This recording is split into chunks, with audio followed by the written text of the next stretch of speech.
Hello guys, welcome to my YouTube channel crazy for education. और आज मैं आप लोगों को सत्ता के वैकल्पिक केंद्र के बारे में पढ़ाऊंगा, जो कि क्लास 12th का पोल साइंस का चैप्टर 4 है। वो मैं आपको पढ़ाने जा रहा हूँ। इस चैप्टर में हम बेसिकली ना दो चीज़ के बारे में पढ़ेंगे आज। एक यूरोपीय संघ के बारे में, दूसरा एक आसियान के बारे में।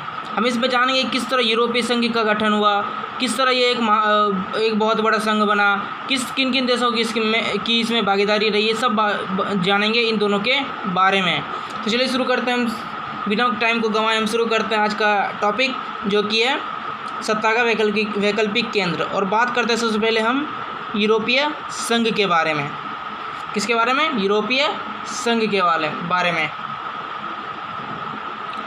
यूरोपीय संघ जो है, इसकी स्थापना जो है ना, सबसे पहले स्थापना जो है यह 1992 यानी कि 1992 में की गई थी। इसकी स्थापना यूरोपीय संघ की। अब आप ये पूछोगे सर ये यूरोपीय संघ है क्या? तो यह एक आर्थिक यह एक क्षेत्रीय संगठन है, जो कि करीब 10 देशों से मिलकर बना था। 12 देशों से मिलके बना हुआ था ये एक यूरोपीय संघ, जिसका मुख्य मोटो क्या था कि एक दूसरे की मदद करना, आर्थिक सहायता पहुंचाना और विश्व में शांति बनाए रखना। ये सब इनके मोटो थे। यह कितने देशों से मिलके बना था? 12 देशों से मिलके यूरोपीय संघ बना था, 12 देशों से मिलकर। तो इसका पहले मैं कुछ नोट्स लिखा देता हूँ आपको, फिर ताकि आप ज़्यादा अच्छे से समझ सको इसको। तो पहला नोट्स इसमें क्या होता है कि पहला जो नोट है वो 1945 में ना, सन 1945 में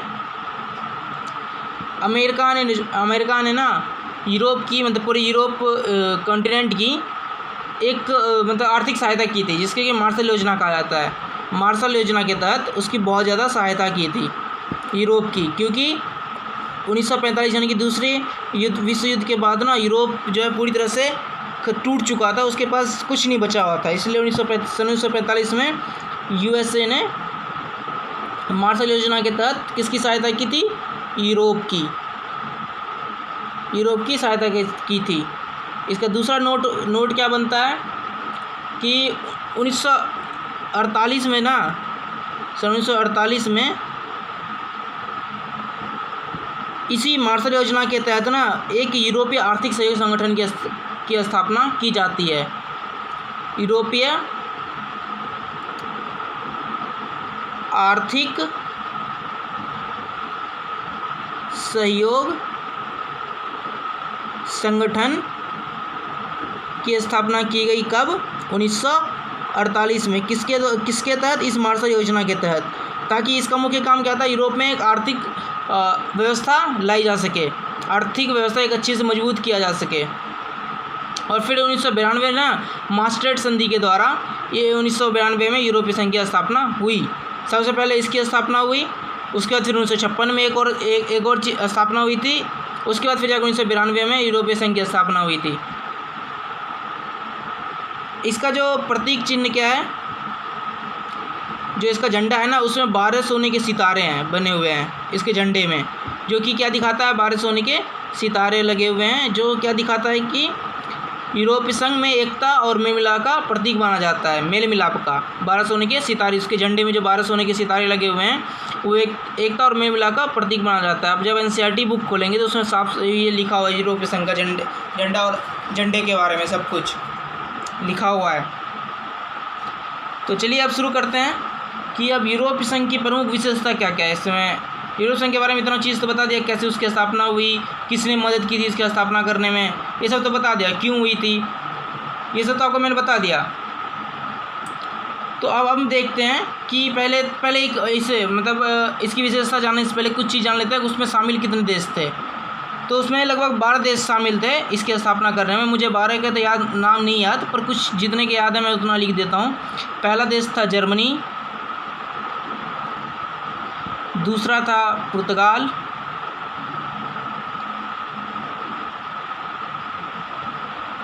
तीसरा था फ्रांस, चौथा था स्वीडन, पाँचवा था डेनमार्क,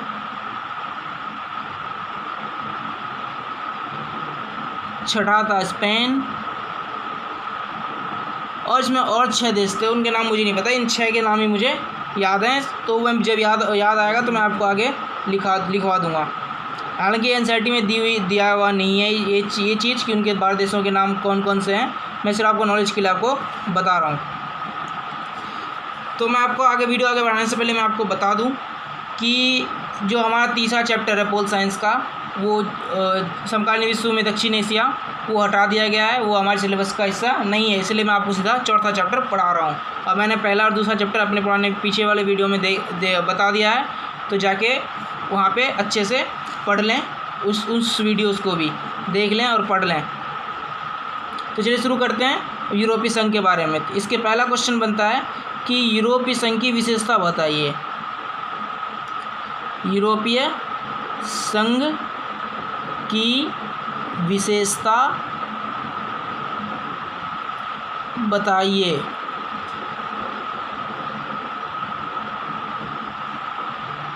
अथवा यूरोपीय संघ क्यों इतना प्रभावशाली संगठन बना। इसका एक और क्वेश्चन अथवा में क्या बनता है कि यूरोपीय संघ किस तरह एक शक्तिशाली संगठन बना। तो देखते हैं क्यों बना। तो इसका पहला कारण है अपना झंडा व मुद्रा। अपना झंडा व मुद्रा।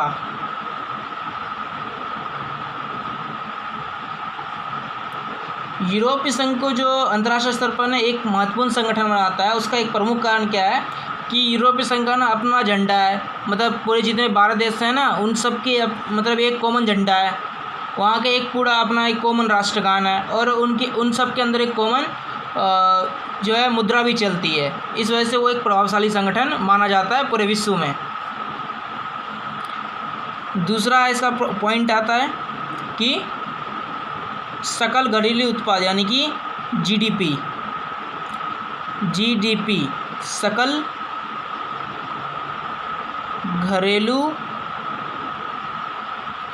उत्पाद। इसमें क्या है कि जब सन 2005 में यूरोपीय संघ का सकल घरेलू उत्पाद जो था लगभग 12,000 अरब डॉलर था। 12,000 अरब डॉलर। ये पॉइंट नंबर याद रखना, ये लिखना ज़रूरी होता है अपने, जब हम ये आंसर कर रहे होते हैं तब ये नंबर लिखना बहुत ज़रूरी होता है। 12,000 अरब डॉलर उसकी क्या थी, जीडीपी थी, जो कि अमेरिका से भी थोड़ी ज़्यादा अधिक थी। बहुत तो नहीं, पर थोड़ी सी अधिक थी, जो इसे आर्थिक रूप से प्रभावशाली बनाता है। और इसी वजह से अपनी जीडीपी की वजह से ही यह अमेरिका और चाइना जैसे विकसित देशों के साथ पूरी धौंस से बात करता है, क्योंकि इसके ऊपर कोई दबाव नहीं बना सकता। ये एक तरह से मान लिया जाता है कि यूरोपीय संघ जो है एक तरह से पूरे विश्व को अपने अंडर चलाता है, मतलब पूरे विश्व की अर्थव्यवस्था को प्रभावित करने की क्षमता रखता है ये यूरोपीय संघ। और तीसरा किसका कारण क्या था, तीसरा कारण है यूरो मुद्रा।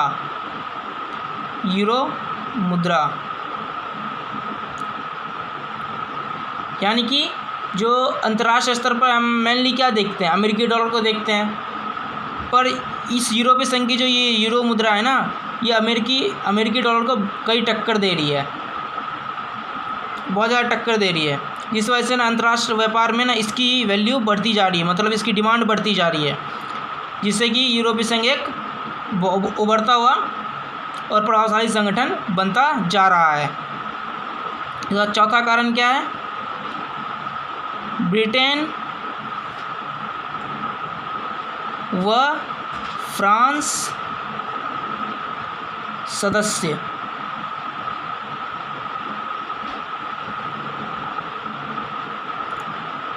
इसमें क्या है कि हम सबको ये पता है कि जो यूएन है उसका 5 स्थायी सदस्य हैं। कौन कौन से हैं, ब्रिटेन, फ्रांस, अमेरिका, चाइना और रसिया, ये 5 सदस्य देश हैं। तो इसके जो 2 सदस्य देश हैं ब्रिटेन और फ्रांस, ये किसके सहयोगी हैं? यूरोपीय यूनियन के भी सदस्य हैं, जिसके कारण से ना यूएन में इसकी बात को, यूरोपीय संघ की बात को बहुत गहराई से सुना जाता है और इसी के मामले को तवज्जो दी जाती है। यूरोपीय संघ के मामले को तवज्जो ज़्यादा दी जाती है, जिस वजह से वो एक प्रभावशाली संगठन माना जाता है। सब पांचवा कारण क्या है? मजबूत सेना। मजबूत सेना, इसमें क्या है मजबूत सेना में कि जो यूरोपीय संघ की जो दो सदस्य हैं यानी कि ब्रिटेन और फ्रांस, यूके एंड फ्रांस,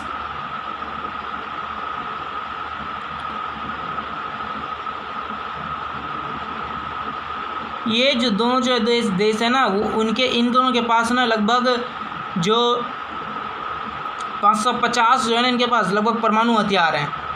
और इन दोनों की सेना ना विश्व के, मतलब इन दोनों की अगर सेनाओं को मिला दिया जाए तो विश्व में दूसरी नंबर की सेना कहलाएगी ये दोनों, इनकी सेना, जिस वजह से ना ये एक प्रभावशाली संगठन माना जाता है। इनके पास लगभग कितने 550 परमाणु हथियार हैं, इस वजह से इन्हें एक प्रभावशाली संगठन माना जाता है। छठा इसका कारण है और अंतिम कारण क्या है? अधिराष्ट्रीय संगठन। अधिराष्ट्रीय संगठन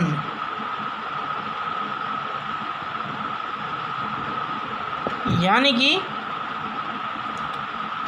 अंतर्राष्ट्रीय स्तर पर जो यूरोपीय संघ है ना, एक ऐसा संगठन है जो पूरे विश्व में किसी भी मामले को ना प्रभावित कर सकता है, दखल दे सकता है और अपने हिसाब से वो उसे बदल भी सकता है, मतलब सिचुएशन को अपने अंदर भी ला सकता है और किसी भी देश अगर फेवर कर देना तो वो देश के अंदर भी जा सकता है, जिस वजह से ये एक प्रभावशाली संगठन माना जाता है।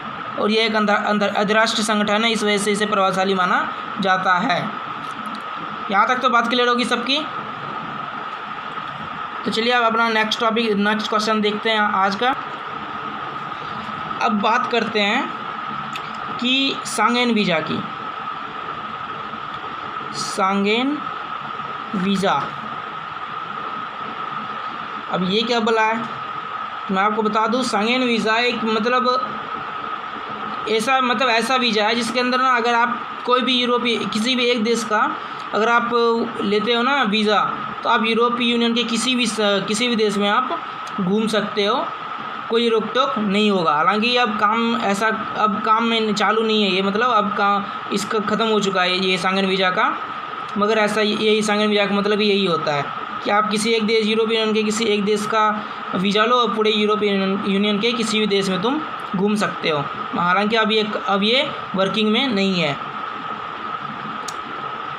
और सन 2016 में जो है ना यूके जो है यानी कि ब्रिटेन, वो जो है ईयू से अलग हो गया। ईयू से अलग हो गया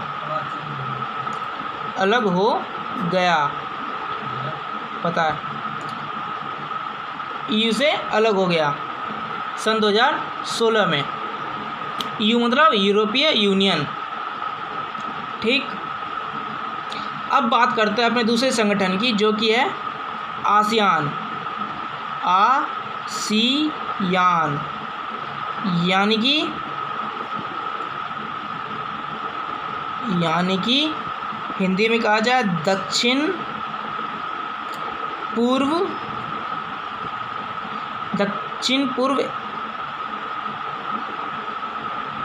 एशियाई संगठन।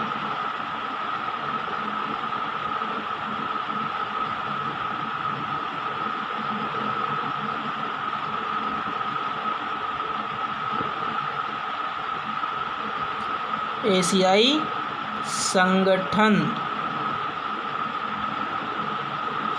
या दक्षिण पूर्वी एशियाई देशों का संघ, ये भी कह सकते हैं। दक्षिणी पूर्वी एशियाई देशों का संघ, एशियाई देशों का संघ। तो अब ये क्या है, तो क्या हुआ क्या कि जब यूरोपीय यूनियन सब बनने लगे तो पहले और दूसरे विश्व युद्ध के बाद ना ये दक्षिण एशिया में ना एक तरह से पूरी खलबली सी मच गई थी। मतलब ऐसा हो रहा था कि ये लोग कभी चीन का साम्राज्य बन रहे थे, कभी जापान पे कब्जा कर रहा था, कभी कोई और कर रहा था। तो ऐसा करके किसी न किसी के अंडर में काम करते जा रहे थे। तो इन्होंने सोचा कि क्यों ना अब जो है ना हम जो है अपना खुद का एक संगठन बनाएंगे, क्योंकि शीत युद्ध ख़त्म हो गया था। सॉरी इन्होंने अपना एक संगठन बनाना शुरू किया ताकि वो जो है दूसरे देशों के हुकूमत से बचे रहें। और शीत युद्ध के दौरान भी जो है ये किसी एक देश के सपोर्ट में आने के लिए इनपे दबाव बनाया जाता था। तो इसी दबाव से बचने के लिए जो है ना इन्होंने सन 1967 में दक्षिण पूर्वी एशिया के देशों ने मिलकर किसकी स्थापना की, आसियान की स्थापना की। कब की, 1967 में। कहाँ पे की, थाईलैंड की राजधानी बैंकॉक में। और इसके जो है शुरुआत में जो है 5 देशों ने मिलके इसकी स्थापना की थी। इसके 5 देश कौन कौन से हैं, लाओस, कंबोडिया,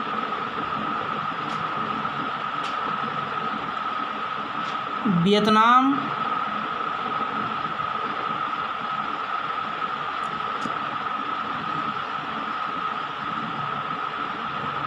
फिलीपींस,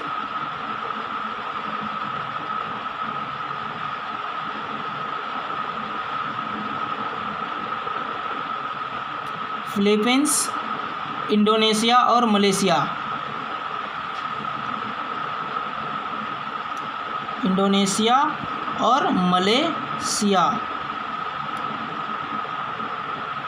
ये देश बाद में, ये वियतनाम बाद में आके इनसे मिला था। बेसिकली ये 5 देश ही हैं जो इसके संस्थापक हैं। कौन कौन से, लाओस, कंबोडिया, फिलीपींस, इंडोनेशिया और मलेशिया। इन 5 देशों ने मिलकर 1967 में आसियान की स्थापना की थी। कहाँ पे, थाईलैंड की राजधानी बैंकॉक में। ठीक,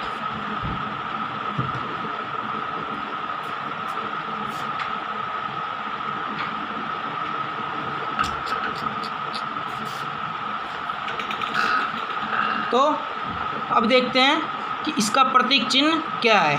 तो इसका प्रतीक चिन्ह जो है 10 धान की बालियां हैं। इसके मतलब जो झंडे में 10 धान की बालियां इसमें लगी हुई है, 10 धान की,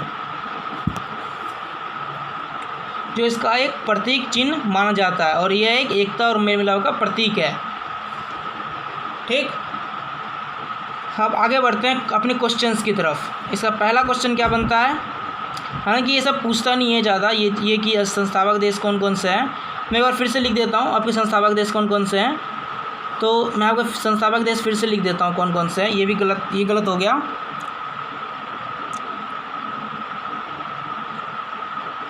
संस्थापक देश हैं इसके सिंगापुर,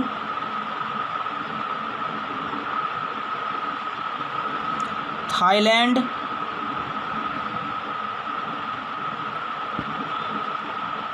फिलीपींस, मलेशिया और इंडोनेशिया। वो दिमाग से उतर गया था, इस वजह से ये गलत हो गया। ये हैं इसके मेन संस्थापक देश, ये 5। और ये तीन देश, लाओस, कंबोडिया और वियतनाम, दारुसलाम और म्यांमार, ये जो हैं ये बाद में आके इनसे मिले थे। जो इनके सदस्य देशों की संख्या 10 हो गई है। इस वजह से इनके सदस्य देश 10 हो गए हैं। पहले ये 5 ही थे, ये 5, सिंगापुर, थाईलैंड, फिलीपींस, मलेशिया और इंडोनेशिया। तो चलिए देखते हैं इसका क्वेश्चंस। पहला क्वेश्चन इसमें क्या बनता है कि आसियान के 2 उद्देश्य बताइए।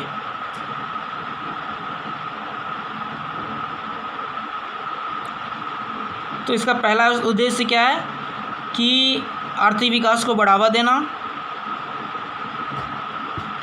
आर्थिक विकास को बढ़ावा, और दूसरा है यूएन के नियमों का पालन करना, यूएनओ के नियमों का पालन करना।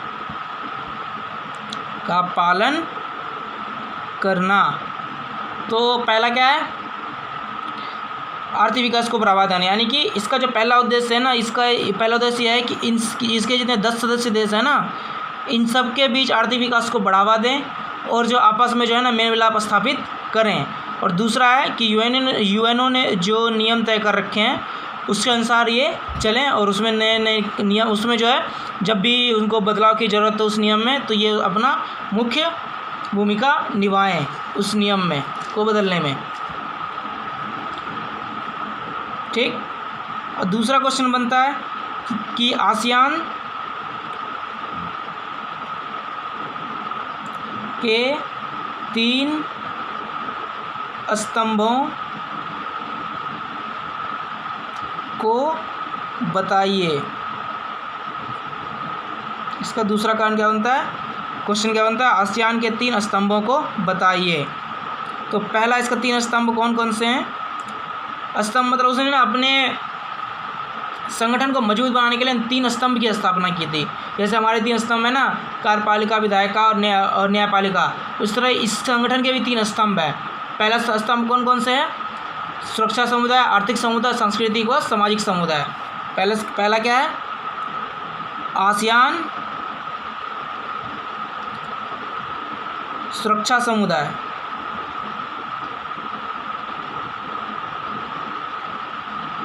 सुरक्षा समुदाय। दूसरा क्या है, आसियान आर्थिक समुदाय।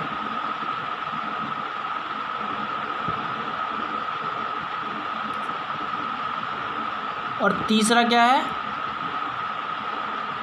आसियान